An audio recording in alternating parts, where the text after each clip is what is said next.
Professor Jonathan Aldridge had spent the last 2 decades shaping young minds at NYU's Stern School of Business. Known for his sharp wit, progressive ideals, and relentless criticism of conservative figures, he had built a reputation as a fierce intellectual debater. His lectures were often punctuated with sharp critiques of right-wing politics, and his students hung onto every word, cheering whenever he dismantled a conservative argument with his signature flair. But in early 2026, Aldridge made a mistake that would haunt him for years. During a guest lecture on cognitive biases, a student asked about President Donald Trump's intelligence. Aldridge scoffed. "The Trump family isn't exactly known for their intellectual depth," he said, smirking. "In fact, I'd wager that Barron Trump, the young heir to the dynasty, would struggle in an IQ test against even my first-year students." The remark set social media ablaze. Clips of Aldridge's comments circulated, with conservatives calling him out for targeting a young man who had, until recently, stayed out of the political limelight. But Barron Trump was no longer just the quiet teenager the media had known. Now 19, he was in the public eye, attending Wharton School of Business and making occasional appearances alongside his father. The uproar reached Mar-a-Lago, where former President Trump was enjoying a golf game. That evening, he posted on Truth Social, "Liberal NYU professor trashes my son, Barron. Sad. Maybe he should put his genius to the test. Barron is smarter than these so-called intellectuals. IQ test? Let's do it." The challenge went viral. Overnight, news networks were discussing whether Professor Aldridge would accept. Conservative commentators on Fox News ridiculed him, while liberal pundits on CNN argued it was beneath an academic to entertain such a spectacle. Aldridge had 2 choices: ignore the challenge and appear cowardly, or take it head-on. His pride left him with only one option. In a carefully worded tweet, he responded, "I will gladly take part in an IQ test against Barron Trump. If he is as brilliant as his father claims, let's have a neutral third party administer it. May the best mind win." The battle was set. As the media frenzy grew, people started placing bets. Memes flooded the internet. Some showed Barron towering over Aldridge with laser eyes, captioned, "The silent genius." Others depicted Aldridge as an out-of-touch academic who was about to be humbled. Fox News invited Barron to respond. Sitting calmly in a navy suit, he smirked. "I have nothing to prove," he said. "But if Professor Aldridge insists, I'll humor him." Aldridge, watching from his Manhattan apartment, felt a pang of uncertainty. Had he underestimated the young Trump? The day of the test arrived with the spectacle of a championship fight. A neutral venue was chosen, the Harvard Club of New York City, an institution known for its exclusivity and academic rigor. The test would be administered by the Mensa organization, ensuring no claims of bias. As Professor Jonathan Aldridge entered the Grand Hall, he was met with flashing cameras and murmuring journalists. The story had ballooned beyond academia and politics. It was now a cultural moment. Conservatives saw Barron Trump as a symbol of quiet intellect, a young man who had inherited none of his father's brashness but all of his supposed genius. Liberals, on the other hand, viewed Aldridge as a beacon of intellectualism, standing against what they saw as an anti-intellectual movement in conservative circles. At exactly 2 p.m., Barron Trump walked in. He was a towering figure, well over 6 feet, exuding quiet confidence. Unlike his father, he wasn't the type to boast or provoke. Instead, he carried himself with an air of mystery, a quality that only added to his intrigue. Aldridge extended his hand with a smirk. "Shall we begin?" Barron simply nodded. The test format was rigorous.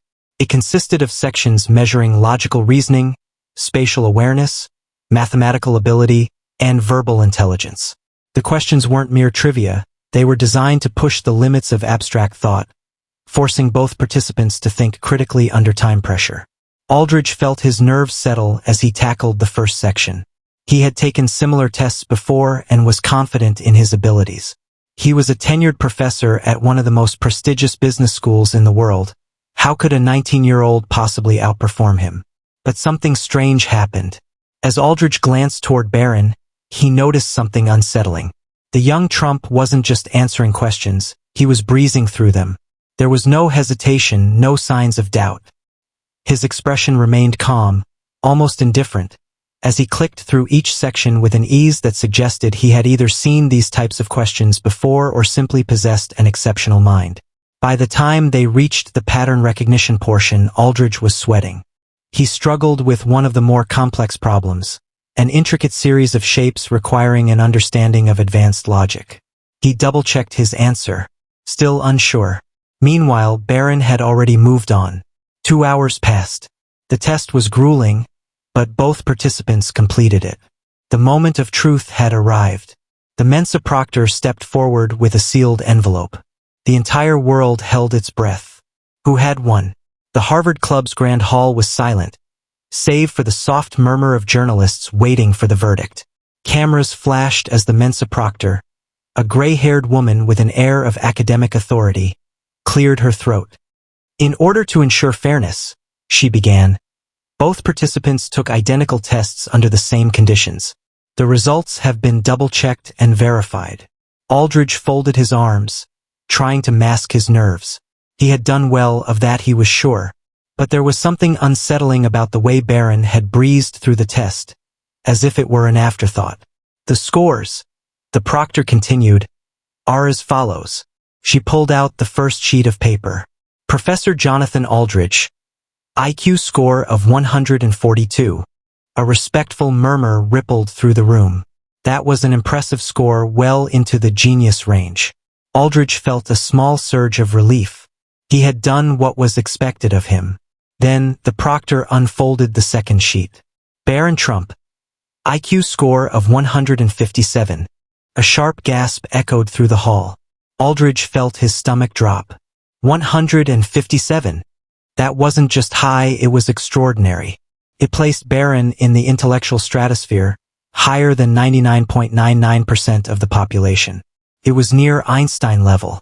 For the first time in his career, Jonathan Aldridge was speechless. Barron, on the other hand, merely nodded, as if the outcome was expected. There was no smugness, no gloating, just quiet acknowledgement. He reached out to shake Aldridge's hand. "Good game, Professor," he said simply. The professor, still reeling, hesitated before shaking Barron's hand. Cameras snapped furiously, capturing the moment that would soon dominate headlines across the country. By nightfall, the internet was on fire. #BarronSmokesAldridge trended on X, formerly Twitter. Conservative influencers celebrated, declaring Barron to be the real intellectual elite, while mocking academia. Fox News ran an entire primetime segment dissecting Barron's intelligence. The media has tried to paint the Trump family as foolish, Sean Hannity declared. But tonight, the facts tell a different story. On CNN, Anderson Cooper tried to frame it as a mere statistical anomaly. IQ tests measure a specific type of intelligence, he argued. They don't necessarily determine wisdom or knowledge, but the damage was done. The optics were undeniable. An Ivy League professor, who had ridiculed the intelligence of a former president's son, had been humiliated in front of the world. For Aldridge, the consequences were swift. NYU students, many of whom had idolized him, now questioned his credibility. His colleagues distanced themselves from him, wary of being caught in the backlash. Some of his detractors even called for his resignation, accusing him of embarrassing the university. And then, just when Aldridge thought it couldn't get worse, Donald Trump responded. "Wow, my son Barron destroys liberal professor. 157 IQ. Genius. Way smarter than Crooked Joe. Maybe he should be running for office in 2044. Sad day for the radical left." The tweet was pure Trump. Boastful, exaggerated, and loaded with political jabs. But it only added fuel to the fire. Barron, for his part, remained silent. He had no need to celebrate. His actions had spoken for themselves. Meanwhile, Professor Aldridge sat alone in his apartment, staring at his phone. He had thought this was just a publicity stunt, a way to humiliate the Trumps. Instead, it had ended his career, and the world wouldn't let him forget it. The fallout from the IQ showdown didn't just fade away, it intensified.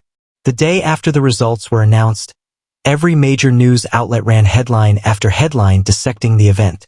New York Times, NYU professor undone by his own challenge, Barron Trump shocks the nation. Fox News, Barron Trump, the genius the left didn't see coming. The Atlantic, when arrogance backfires, how a liberal professor's miscalculation cost him everything. The Daily Wire, IQ smackdown. Barron Trump is smarter than the people teaching your kids. Memes flooded the internet.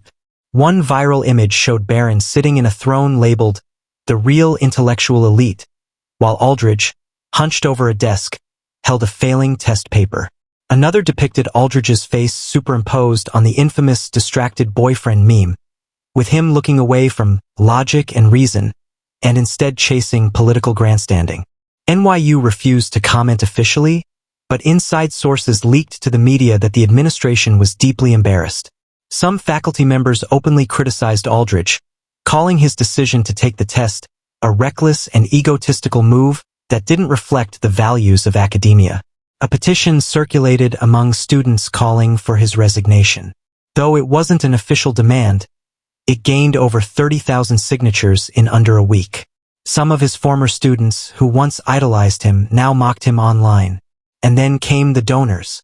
NYU Stern's biggest financial backers, many of them wealthy conservatives, expressed outrage over Aldridge's behavior. While they had tolerated his left-wing rhetoric in the past, losing a public IQ battle to a Trump, that was unforgivable. Some even threatened to pull funding unless the school distanced itself from Aldridge. Under pressure, the university quietly placed him on administrative leave. While Aldridge's world crumbled, Barron Trump skyrocketed. Despite his father's brashness, Barron remained calm and composed in the public eye, earning him admiration from both conservatives and even some independents. His IQ victory opened doors. Tech companies and financial firms reached out, eager to recruit him as an intern. Top universities expressed interest in having him as a guest lecturer.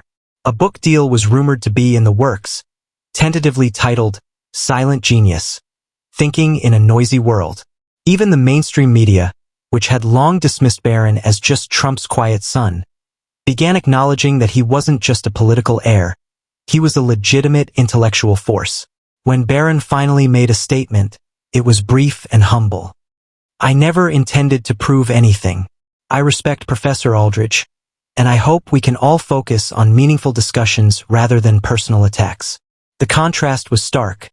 While Aldridge had mocked Barron, Barron refused to mock Aldridge, and that only made him look even better. But Aldridge wasn't done yet. In a desperate bid to salvage his reputation, he agreed to a primetime interview on CNN, hoping to explain himself. It would prove to be his final mistake. The night of the interview, Professor Jonathan Aldridge sat stiffly across from CNN's Anderson Cooper. The bright studio lights reflected off his forehead as he attempted to maintain composure.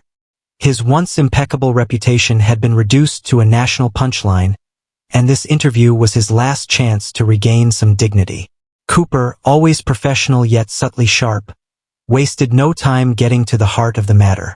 Professor Aldridge, he began, this challenge was something you initiated.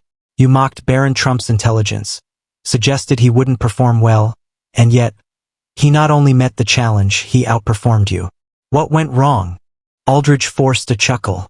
Well, Anderson, first of all, IQ tests are just one measure of intelligence. They don't account for. Cooper cut in. But it was the test you agreed to, correct? Aldridge shifted in his seat. Yes, but... And it wasn't close. He scored 15 points higher. Aldridge swallowed hard. Yes, he did. The tension in the room was palpable. For the next 20 minutes, Aldridge desperately tried to spin the narrative. He argued that intelligence was more than just numbers, that IQ tests were outdated, that education and experience were more valuable than raw cognitive ability. But the damage was done. He had lost, and America knew it. The interview backfired spectacularly. Instead of regaining respect, Aldridge was now seen as a sore loser making excuses. Social media roasted him relentlessly. Cooper just mopped the floor with Aldridge. Dude should have stayed home. Barron is playing 4D chess while this guy is still processing question number 3. IQ test doesn't matter, says the guy who challenged someone to an IQ test. By the next morning, Aldridge had become a cautionary tale. His career at NYU was effectively over. The university issued a statement announcing his voluntary resignation, though insiders claimed he was strongly encouraged to step down. His once popular books lost their appeal, and speaking invitations dried up. The final humiliation. Just a week later, Barron Trump was invited to give a guest lecture at NYU's Stern School of Business.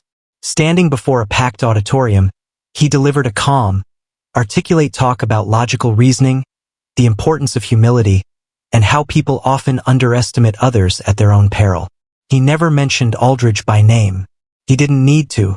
Months later, a former NYU student spotted Aldridge at a quiet cafe in Brooklyn.